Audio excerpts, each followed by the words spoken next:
కోట సినిమాలో నటించి క్రేజ్ తెచ్చుకున్న హీరో హీరోయిన్లు బ్యాండ్ మేళంలో కూడా హీరో హీరోయిన్లుగా చేశారు. కథలోకి వెళ్తే చిన్నప్పటి నుంచి మరదలు రాజుని ప్రేమిస్తాడు హీరో.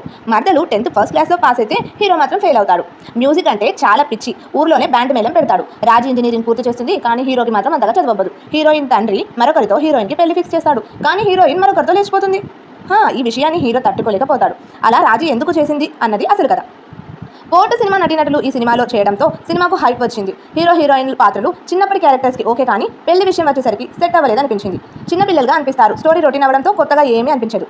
సినిమా కథ చాలా వరకు ఉయ్యాల జంపాల మూవీ చూస్తున్నట్లు అనిపిస్తుంది. హీరో తన మరదలికి నన్ను కాదని వేరే వాడితో ఎందుకు వెళ్ళిపోయావని అడిగితే దానికి హీరోయిన్ చెప్పిన కారణం నిబ్బలా ఉంది. దానికోసమా ఈ సినిమాను ఇంత లాగారు అనిపిస్తుంది. సినిమా క్లైమాక్స్ చాలా ప్రిడిక్టబుల్గా ఉంది. అలా ఉండడంతో స్టోరీపై ఇంట్రెస్ట్ పోతుంది. సినిమాలో చూపించిన తెలంగాణ నేటివిటీ, మ్యూజిక్ బీట్స్ ఇంకా కామెడీ బాగుంటుంది. సాయి కుమార్ పాత్రలో కొత్తదనం ఏమీ